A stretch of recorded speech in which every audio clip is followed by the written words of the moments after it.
Okay, we're in Genesis chapter 46. There's 50 chapters in Genesis. And the book we have figured out is going to end in Egypt, which if you didn't read the story before, if this is the first time you're reading the novel, that when Joseph gets sold into slavery into Egypt, that'd be a bit of a curveball to the story, right? Until you think about Genesis 15, where God states straight up that Jacob's family will be in Egypt. And so these light bulbs come on one after, it's one of those kinds of stories, right? There's a wild swerve, and then you look back and you go, okay, I can totally see. I just never would have predicted that it would have happened this way. So Joseph ends up in Egypt, and now the family is migrating to Egypt against their will.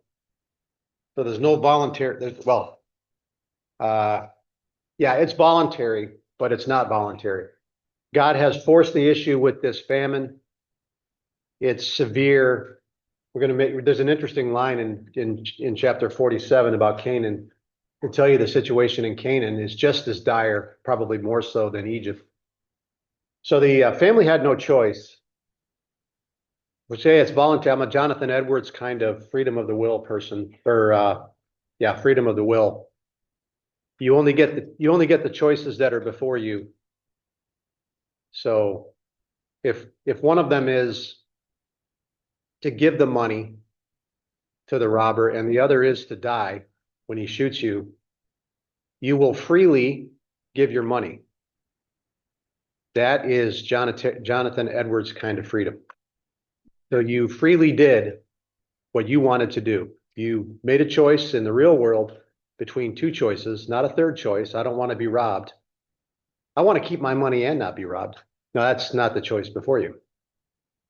So anyway, that's where they're at. They probably wanted to stay in Canaan, but they're not going to have a choice because of this famine. So God has put the squeeze on them, and he's going to keep squeezing until the move gets made and he gets his way. And somewhere in here, Joseph figures out a bunch of this. What he knew and when he knew is another story. My hunch is it's far more, at the time planning as new information arises. That's the way real life happens. You can make plans, but then the real world intervenes and your plans go out the window. And that's a famous thing in the military when it comes to war strategy.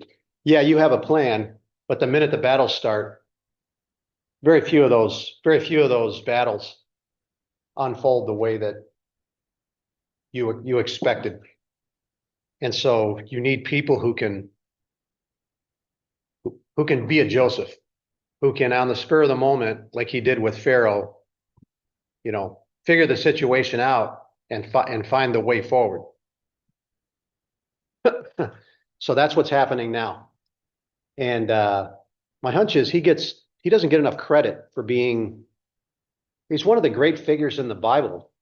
I don't know that there's anybody like him in terms of his insight, the way that they sort of divinely implanted insight, the way his mind works.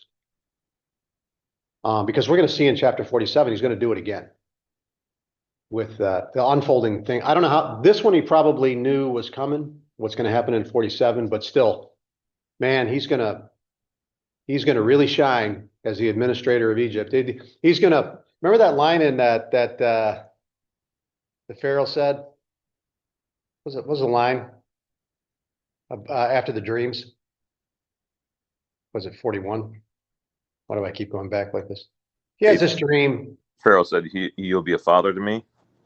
No, it's the one where he he narrates the dream, or yeah, he interprets the dream, and then he promptly goes into the solution, the planning, the strategy. So this line from Pharaoh right here. Can we find a man like this in whom is a divine spirit? Well, that's exactly right. You're not going to find a man like him in whom is the divine spirit. He's figured that out. that this God of Pharaoh, of Joseph, like the jailer or like the captain of the guard, whatever that guy was that took him into slavery, figured it out that his God was with him. And so there's going to be this situation in Genesis over and over again where it's the promise in chapter 12. I will bless those who bless you and curse those who curse you. And so we're seeing the blessing part of that. The captain, the captain of the guard treats Joseph well. God blesses the captain of the guard for Joseph's sake. Now the Pharaoh figures it out. He's exactly right. He is the man in whom there is the divine spirit. He just doesn't know anything about this divine spirit, and he doesn't care. What he cares is, if I put this man in charge and treat him well, we'll receive the favor of his obviously very powerful God, which is what we need right now. So that's what. Next verse. Let's write the next verse. So since God is with informed you of all this. There it is. Yeah, that's a good point. I didn't even notice that. He even figures out that it's his God who's providing this insight. Not bad. Because then there is no one discerning or wise as you are. So basically acknowledging the fact that even in his own wise men, there's not as wise as Joseph is. Yeah, that's a foreshadowing too, because when they get into Egypt, when the Exodus story opens, that's going to be a contest between Moses and his God. Right? This is looking forward to Exodus. But here you have God blessing Pharaoh because Pharaoh blesses Joseph. There you're going to have, that's the blessing side of the covenant. In the Exodus story, you're going to see the other side of the covenant. And when he decides that he is going to implement the "I will curse those who curse you" side of the promise, it's not pleasant. That's what happened. That's what's going to happen with that Pharaoh. And it's not going to go well for him. So it's the tale of two Pharaohs, really. It's the Pharaoh who gets blessed because of Joseph, and it's the Pharaoh who gets cursed because of Moses and the way he treats Moses and the people and the Israelites. So he's going to bless the Israelites, this nation, wow, this beginning nation, this nation that is still in the womb, if you will. He's going to bless that nation, this Pharaoh is, and as a consequence of that, God is going to bless him.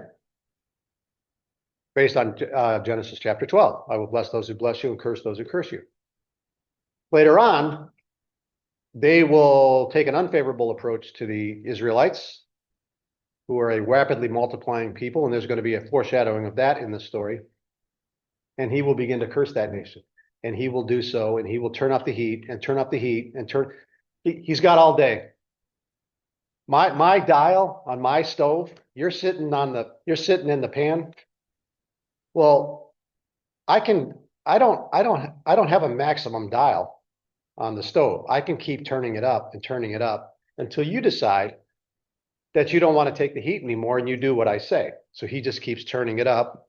We get to plague 10, which might seem like the worst thing. And what else can he do after that? And the answer is a lot. So, that's going to be it. But I think that's part of this relationship between Genesis and Exodus. It's the tale of two Pharaohs. I've just made that up as I'm going along here with my notes. I just kind of made that up, but it sounds like a good heading to a chapter about this. I don't really believe in writing chapter headings like that, so I would never do it, but let me get my notes out here. The allergies or whatever it is have subsided somewhat. Not sure what happened, but it went on for 3 weeks. Now I'm addicted to cough drops again. It happens every time I have to take them. Does that mean your sump pump isn't working? Yeah, I get addicted to cough drops every time I get a cold or something. And then it takes me several weeks to get off because they're just sitting there. Oh man, those are good. I said to this girl at work when I was taking one, I said, "Do you want a cough drop?" And she said, I hate them. I believe you. I'll never ask again. You can also get nasty cough drops. What? You can also get nasty tasting cough. I could, but I'm not going to. It kind of makes you wonder how many pharaohs there was between this pharaoh and the pharaoh that took over, that didn't know Joseph. Yeah, we know how many, I think, Because basically, I'm sure that the pharaohs were most like, the oldest son took over each time, so, 2, 3 pharaohs, once after. I don't think it was many. Once the famine is over and things are going well, again, on their own, well, what happened with this? This is going to be a wholesale relocation of the population of Egypt by the time this is over, thanks to Joseph. So it's a complete transformation in Egyptian life. And what's going to happen is all the Egyptians are going to go into cities. They're going to lose their land and they're going to go into cities. Except for the Israelites. They're on the best of the land. So when the famine's all done, and you've been moved to a city and you've lost your land, and you look up north there, and you got the slave people that are on the best of the land. Well, how long is that going to last before you go, wait a minute, those people are slaves. We're the Egyptians. That's not going to take long. Says, in God's word, it says, and there was a pharaoh that did not know Joseph. It's, yep. Oh, I agree. It's very similar to the language in Joshua 2. It's got the same kind of ominous ring to it. Right after. People served the Lord. This is after the conquest. People served the Lord all the days of Joshua. All that generation was gathered to their fathers, and there arose another generation after them who did not know the Lord. Right. Well, how far after? Wasn't very long. No, almost immediately. Because the fact that the fathers didn't teach their kids like they were supposed to, so. And here comes that Canaanite culture. They need to learn how to farm the land and do all that stuff. They haven't ever done that before. The Canaanites know how to do that. There's this interplay between Canaanite farming practices, agricultural practices, and the deities who were thought to be the ones blessing that and causing that. And so if you want to engage in their agricultural practices, by definition, what's woven into that is the worship and appeasement and service to these gods that were so closely connected with those agricultural practices. That's how you end up that's how they end up assimilating to these practices. It's practically, it's an irresistible enticement because you want food. And you can't distinguish between the agricultural practice. Just teach me the agricultural practice. And when you're when you're a pagan people, which the Israelites were, well, that's perfectly natural. That's the way they thought about it in Egypt. Now they come to Canaan. So that's interesting. I'm thinking out loud here. This is way off base. I'm going to keep talking. So they come back to Canaan from Egypt,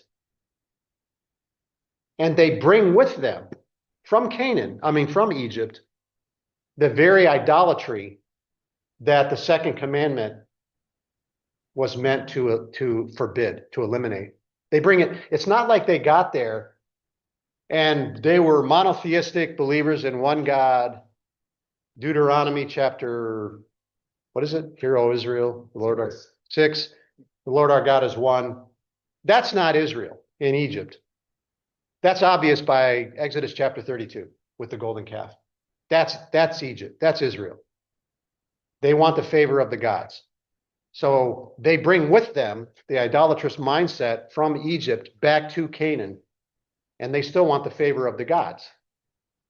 So there's the Canaanites who are saying, if you want to have good agricultural production, you need the favor of the gods. This is how you do it. So off we go. The reason I say that there could have been 2 or 3 between, because by then Israel Israelites outnumbered the Egyptians. And so that didn't happen overnight. And, the problem was the fact that, Israelites were farmers, shepherds, they were warriors, so, but. No, just pure numbers. Numbers matter, right? So So Yeah. basically, plus these pharaohs, it could have been, I mean, you could have a pharaoh that's only on the throne for a couple of years, a year or two. But I guess the larger point would be however long it took for the Egyptians to get past the trauma of the famine. Now with the new mindset, there's no gratitude. Once Joseph passes on, they're just going to go back to we're Egyptians and they're slaves. However long that takes, it ain't going to be long. However long Joseph lived. That's how long Joseph and probably the next guy who I was watching, I think I said I was watching a video where this guy thinks that an inscription to an administrator named Benoni was Benjamin. So he's got this theory that Joseph handed the administrative power over to Benjamin, which is a nice story. I don't know if it's true, but he would have done something to, or not. When he dies, the Pharaoh's going to take administration back because the famine's over. So we're going back to normal. But whatever the case is, at that point, once they don't have any benefit from these slaves, all they see is that, hey, why are they reaping the best of the land and so on and so forth.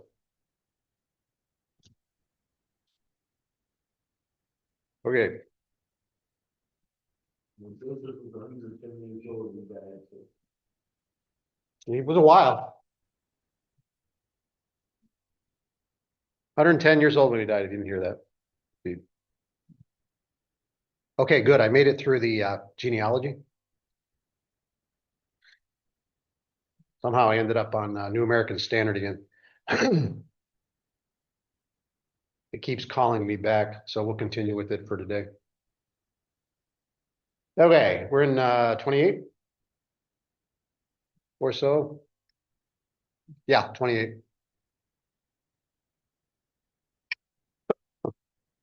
Now Joseph sent Judah, I'm sorry, wait a minute, where are we at? What's going on here?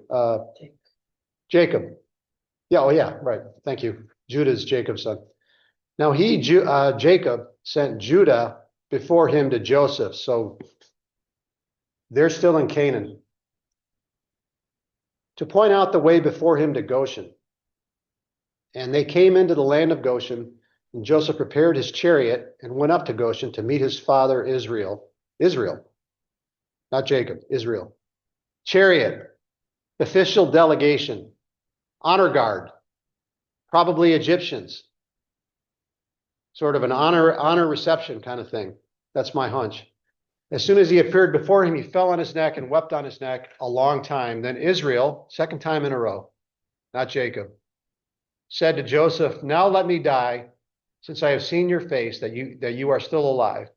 Joseph said to his brothers and to his father's household, I will go up and tell Pharaoh, and I will say to him, my brothers of my father's household who were in the land of Canaan have come to me, and the men are shepherds.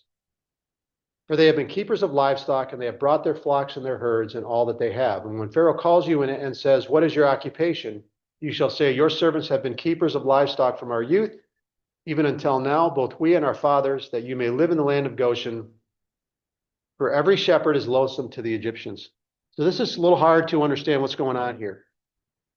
It sounds as if he's trying to tell his brothers to sort of put one over on, which would be right in the family name, right? Put one over on the Pharaoh. Now, I don't think so. I don't think you're going to do that to the Pharaoh, because he's already told them. It's as if you might think he's saying, hey, when you go in to see the Pharaoh, they don't like shepherds. So don't tell them you're shepherds. Tell them you're keepers of livestock. Well, first of all, they're going to find out. So, and second of all, Joseph has already said, I'm going to tell them straight up, you're shepherds. What's the point? The point is, we would like to stay in Goshen, please, because, and part of the benefit is it will insulate the Egyptians from us who hate shepherds, sheep herding. So we can stay up there away from the Egyptians and not cause dissension in your people. We're not going to be troubled in your land. If you're worried that, hey, you're bringing all these shepherds in, all the sheep herding in, and that's going to cause trouble for my Egyptian countrymen, nationmen, people, whatever. We'll stay up there, and we won't cause any trouble because we won't be interacting with the Egyptians and offending them. I think that's more of what's going on. It has to do with the fact that they're asking for Goshen, which, of course, the Pharaoh has already said it, I think, didn't he? That they're going to stay in the land of Goshen. So that's the purpose of Goshen, is to insulate the Israelites from Egypt, from the vantage point of the Egyptians. From the vantage point of God, he's building a nation, and he does not want them assimilating into Egyptian. The whole point of them coming out of Canaan, in my opinion, reading between the lines, is so that they don't assimilate into Canaanite culture. We've had how many threats to the covenant promise? 12? I don't know. So now they're going to Egypt, where they will incubate, simmer on the stove in a pot for 400 years and become a single identifiable people that's Israelite of the 12 tribes before he takes them back to Canaan. Assimilation will always be a threat because of the way this people thinks. But I think that's what's going on with this interplay between Joseph and his brothers and the Pharaoh. It has to do with not offending the Egyptians from the vantage point of being on the ground. Does anybody want to comment on that? Disagree with it? I don't have any strong, my theology doesn't depend on it. It's just what I think. So you can see also here, Judah. He sent Judah. Man, Judah just came right out to the front of the brothers. Reuben's the oldest. Simeon's next. Levi's third. All three of those brothers, not by coincidence, have discredited themselves in the eyes of Jacob. You can go through the list. Reuben, why? That's a big one. How did Reuben discredit himself? By laying with some concubine. He had relations with Bilhah, who was Rachel's. Reuben was Leah. So it wasn't Zilpah, who was Leah's handmaid. He went with Bilhah, Rachel's handmaid. I don't know what what is that? Is that overpowering her? Is she implicated too? He's not interested in that part of the story. It doesn't matter. But anyway, so he's discredited. Simeon and Levi, what did they do? They destroyed Simeon, Shechem. Shechem. Yeah, they killed all the men in Shechem as a foreshadowing of the conquest, because they kill all the males. Of course, in the conquest, they're supposed to kill everybody. Then they migrate up to Bethel, and you hear this line that the dread of the Lord went before them so that the people were terrified of them. That's exactly what's going to happen, for example, with Jericho when the Israelites come in for the conquest. That same exact dread is going to go before them. And so there's a lot of foreshadowing in this book with regard to the Exodus and the conquest. But anyway, number 4 was Judah. So he was the number 4 son. And I think part of it is that. The other 3, he says, I'm done with you. And they're gonna hear about it in the blessings in Jacob's blessings at the end of the book, when he goes through every brother and he pronounces a blessing. Well, 3 of them ain't gonna get a blessing. Or at least 3 of them. Yeah, 3 of them. They're not gonna get a blessing. They're gonna get something else. So, and then the second part of it is Judah's already had this favorable interaction with Joseph. He has credibility before Joseph. that very man who caused it in the first place, who hatched the plan probably, who wanted to kill Joseph, who sold him into slavery in Egypt, becomes the what do you call it? The mediator, not the emissary. You got, there's a bunch of emissaries here. There's Jacob. Really, ultimately, it's about Jacob, him migrating. And so you have the emissary between Jacob and Joseph, who is Judah, and you have the emissary between Jacob and Pharaoh, who is Joseph. So those are really ultimately the two main characters, the Pharaoh and Jacob, because the point is not Jacob per se. He's the main character, but the story is about Jacob and the migration of the family into Egypt. All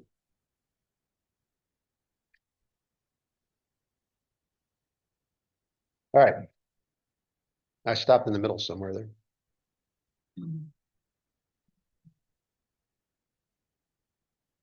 Jacob says, now let me die, but he's going to live 17 more years. Same thing happened with Isaac.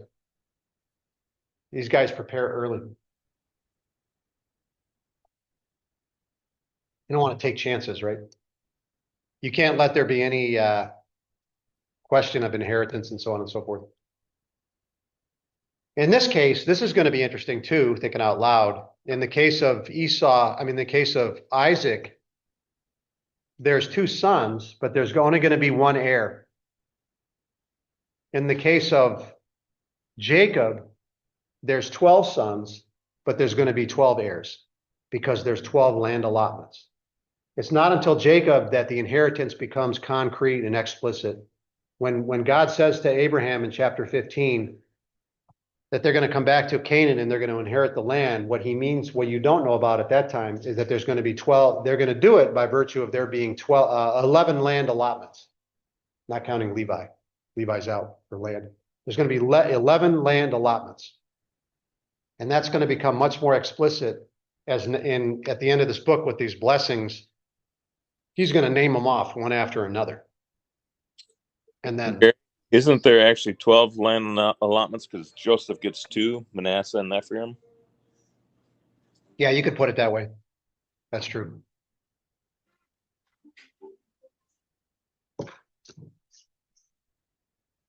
All right.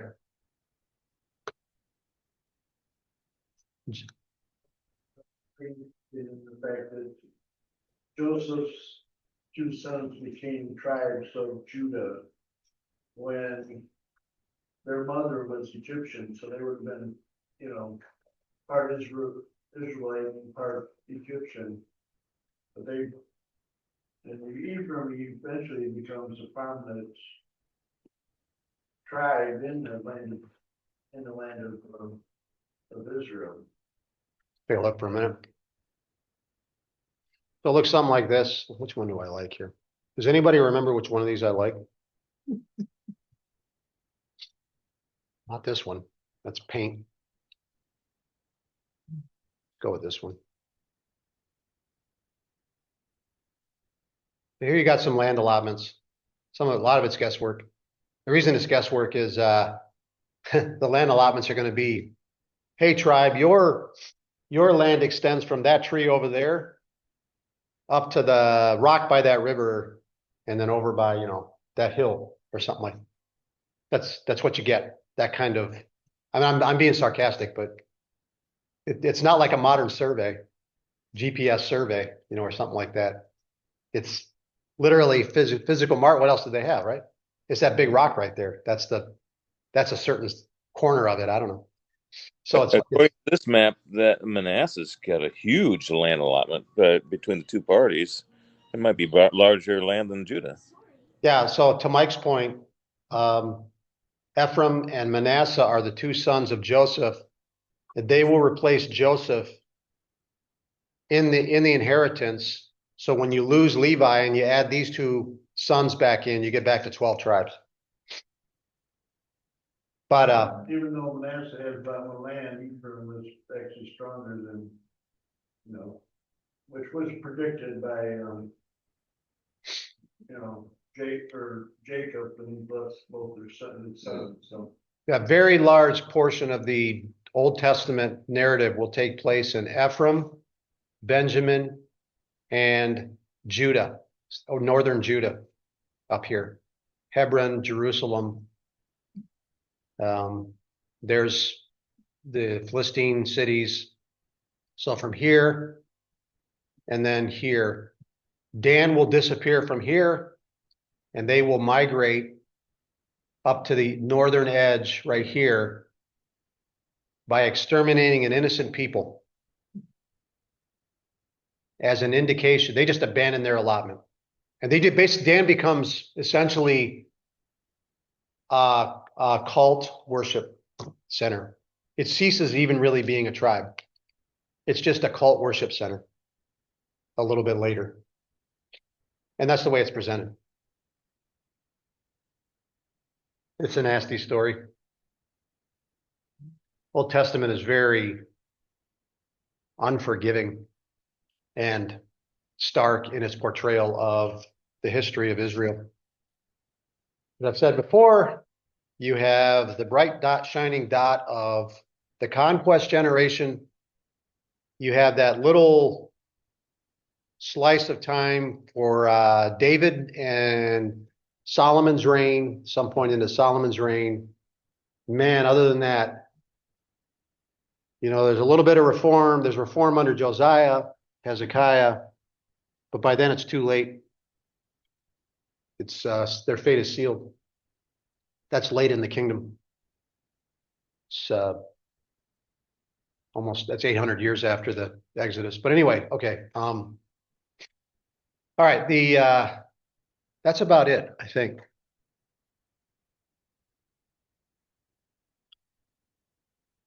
Okay, anybody want to talk about 46? It's the setup for when they actually move.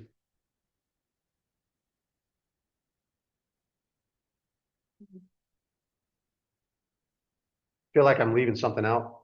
I'm just narrating the narrative. Sometimes I feel like I'm just narrating the narrating. So I think part of my purpose is to try to navigate safely reading between the lines without going outside of them, which is hard to do. Because it's between the lines where the divine narrative takes place. You have the words and you have the events, and there's things happening by that unseen God who's working in that story. And between the lines is where you're going to find that stuff going on. You just have to be careful when you're trying to pull it out of there. I think I've been fair about it so far. If you disagree, please say so. All right, chapter 47. Go to verse 10. Did I go that far? Well, we'll see. Then Joseph went in and told Pharaoh and said, my father and my brothers and their flocks and their herds and all that they have come out of the land of Canaan, and behold, they are in the land of Goshen. And he took 5 men from among his brothers and presented them to Pharaoh. 5?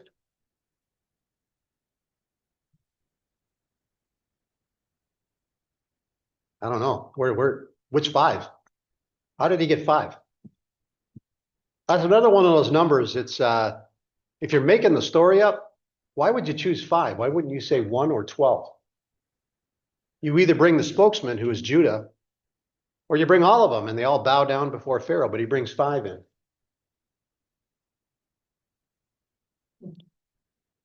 Then Pharaoh said to his brothers, what is your occupation? He already knows the occupation.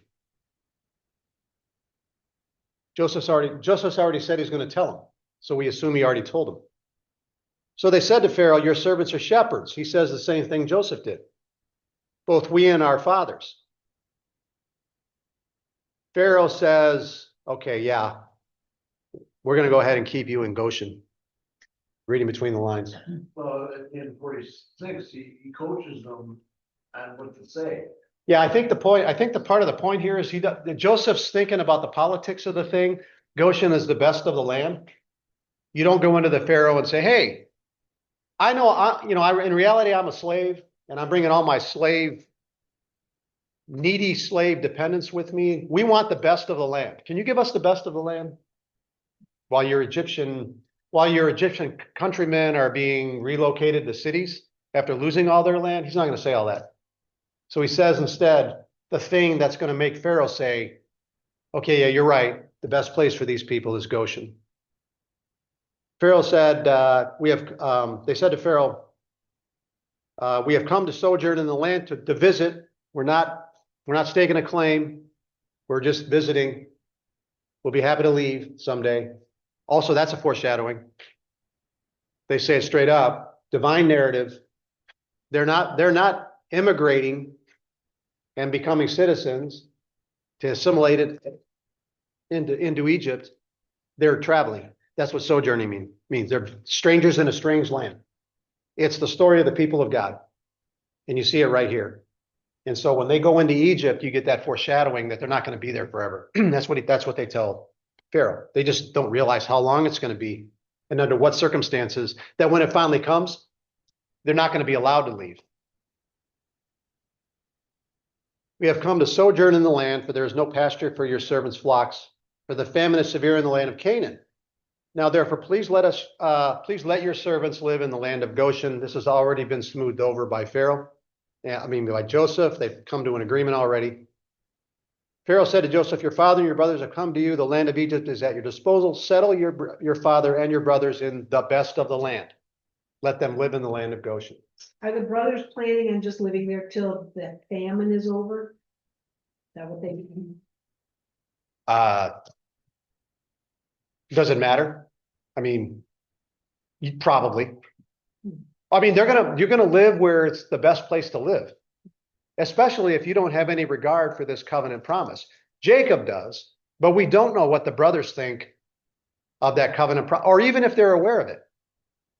It will never be any indication for the rest of this narrative, all the way through to when God appears to Moses, that the nation as a whole had this idea that they were strangers in a strange land and they were going back to Canaan.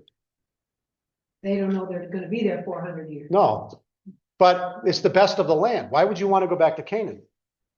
Are you going to walk away from this? I mean, plus whatever benefits, whatever other blessings Pharaoh gave them for what Joseph's done, who knows? But I can't imagine that they were going to quickly, they're watching the clock, seeing how fast we can go back to Canaan.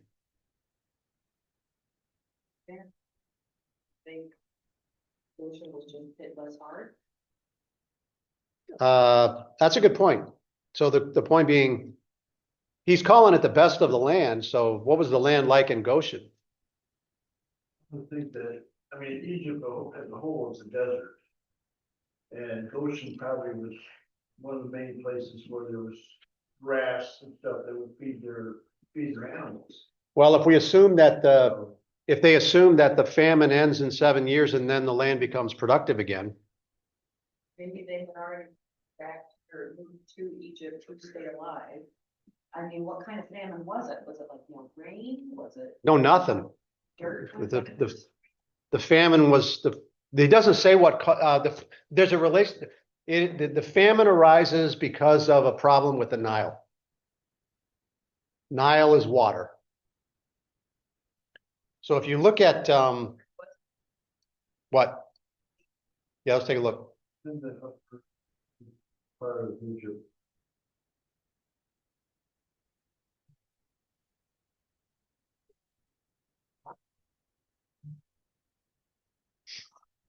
So there it is. It's hard to see. It's hard to see the, yeah, up there. That's right. Where it says Hyksos, that would be Goshen. They're in the Nile Delta. Yeah. So that Nile, does it say Nile Delta? No, but that's where that is. Yeah, yeah, that's going to be at the mouth. Is that the mouth of the Nile? That's probably where the most fruitful and productive land is. Say some sort of red tide or whatever, so the water goes bad, like it makes everything toxic. Maybe that was cleared out just because everything would have been made toxic if it was I think what they count on is that flood water, the Nile overflowing its banks, and then you have the nutrients. Yeah, you get your silt and all your. Yeah. ocean biota in there. So if the Nile doesn't do that, Especially have the Mediterranean Sea up there too. yep. I have traveled the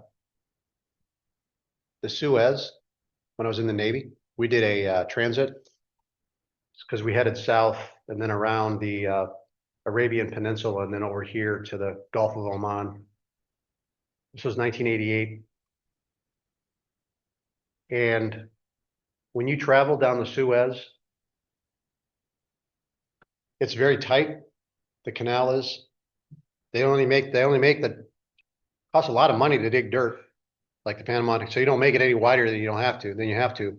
So when I was standing on the flight deck, aircraft carrier, you couldn't see, if you were standing in the middle, you couldn't see the water on either side. So there's Egypt we're going south. So there's Egypt on one side and the Sinai on the other. And when you looked to the Sinai side, all you saw was yellow, rolling yellow. It looked like it almost lost its contour. It was just rolling yellow. And every once in a while you would see burned out vehicles from the 67, 73 war, whichever one it was, I don't remember. When the Egyptians and the Israelis fought, and you'd see these burned out vehicles, which why go bother cleaning it up? It's not like you're going to do anything with that land. And then you'd see a guy in a camel. And you go, oh, wow, it's real. They really do this. Really is how the pictures, the Bugs Bunny cartoons were right. They really are people on camels with, it's all there. What was on the other side? Egypt. I don't remember. I just remember being struck by the Sinai side. The other thing that we had was we had a Marine contingent that brought on Stinger missiles because, at that time it was pretty hot with the Iranians. And you had the Yemenis down there who were still a problem. There's problems all around. And it was even with the Arab nations. The Arab nations, Jordan, Saudi Arabia, Egypt, they have a much more amiable. Saudi Arabia and Jordan are happy to ignore Israel if Israel would do the same. They have back channel communications. So there's no hostility between them. The Egyptians actually have relations with diplomatic relations with them. I think they're the only one. But back then, man, it was tight. And so they bring a contingent of Marines on with Stinger missiles because you have the possibility of attack from really either side. So that was interesting. The whole dynamic was, you just get into that part of the world and you go, man, it's all real. This is the way it really is here, and it's just a barren desert. And they fight for this land to the last drop of blood. It's just a barren desert. Thank God for living in a country with oceans on two sides and friendly-ish neighbor to the south, whatever you want to think of that, but much weaker. And Canada, an English-speaking nation to the north, boy, that all by itself. To be insulated from these messes, when you think of the Ukraine, when you think of Poland between Russia and Germany in 1939, for example, Czechoslovakia with Germany right next door, the Ukraine with Russia, these Pakistan and India, man, Israel and everybody, except the Egyptians, Jordanians too. Oh, okay. That was sidebar. I think it's interesting though. Anyway, they're still fighting over the land. Here we are looking at the beginning of that. We're looking at the situation that the circumstances that will begin to create the situation that results in the conquest that will result in what's going on today over there and forevermore. My own opinion, there will never be a peace. There will never be a truce. I'm sorry, no. You will never see the day when all these nations hold hands. Man, they don't forget. They'll be friendly. you know, they'll sit at the table, they'll talk in the back channels, but it's this kind of uneasy, everybody watching each other. You know, we did the same thing with the Soviets in the 1980s and 70s. There was constant back channel communications even during the Cold War because you can't afford to not know what the other side is thinking. So you keep in very close contact, sometimes through a third party like the Swiss or something, who somehow managed to stay out of every single problem that ever happened. I've not figured it out. They're right there by Germany. Totally sure. They're right there. You know, somehow nobody ever seems to want to take over Switzerland. All right, anyway, that's enough. Anybody else want to encourage my digression?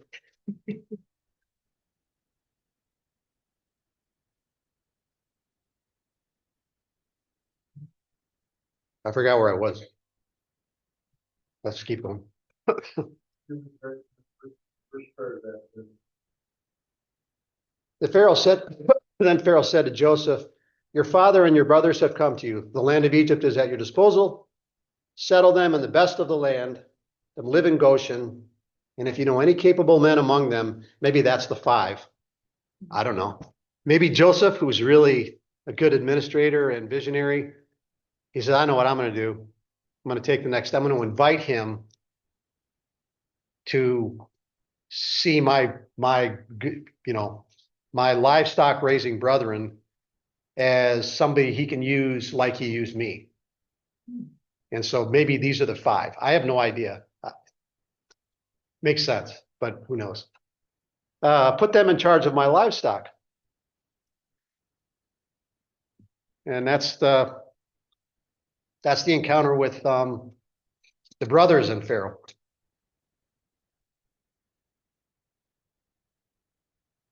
Here comes Jacob. This is interesting. This guy walks in to the Pharaoh. How old is Pharaoh? No, is he a kid? The implication from the beginning of the story is that he's pretty young, because we talked about this last week. At least that's what the implication I draw. When Joseph says, I'm like a father, I am a father to Pharaoh. So he's Pharaoh's younger than Joseph. I take that literally when he says it. He means he's older. So he's got this kid who needs help, and he provides it. And he knows how to manage the situation without appearing to wanting to take the throne, because you don't want that either. Right? So he's managing. I mean, there's so much politics going on here. Get your head taken off. There used to be this thing in the Roman Empire. We talked about it before, with these emperors, Augustine, Herod too, Herod the Great.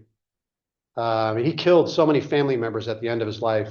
The next emperor after Augustus, who was Tiberius, he did the same thing. They get paranoid and they practice this. Caligula did it. Nero did it, I think. But there's this idea that, murder or be murdered. I'm not sure if you're going to do anything, but I'm not going to take any chances. So I'm just going to kill you. And your sons might resent it, and they might come after me later. So I'm going to kill them too, and just wipe out the line and not have to worry about it. And I think Alexander did the same thing after he conquered the Persians when he was at Babylon. I think he was drunk all the time, but he got in this squabble with his main general, who was a lifelong friend, and he ended up killing him. And he ended up, because of that, he sent back and he had that guy's sons killed, I think, or son. I'll have to read up on that. But these guys did not take chances, because it's projection, right? That's what I would do. If my father got killed, I'd go kill that guy. So, that's the interesting thing about Hitler. He didn't do that. He would let you, as a former general or politician, he would let you go away to your summer home and just disappear. Now, that wasn't true well, now we're getting into it. Let me go back to the narrative.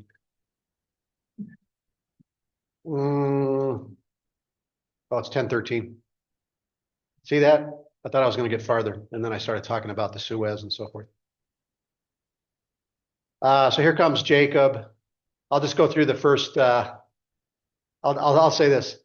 In comes Jacob, who's how old? He says Oh. like 30 right there. So with this young guy, however old he is, sees this old guy walk in. He's never seen that before. And apparently that's all he sees. This old guy, because apparently they didn't live that long. I don't know. So Joseph brought his father and presented him to Pharaoh. Jacob blessed Joseph. There's the covenant. I will bless those who bless you and curse those who curse you. So Joseph blesses the Pharaoh by doing what he did. Now the Pharaoh is going to take the blessing of the brothers who are going to be put in charge of his livestock probably. And now Jacob comes in and sort of makes it official.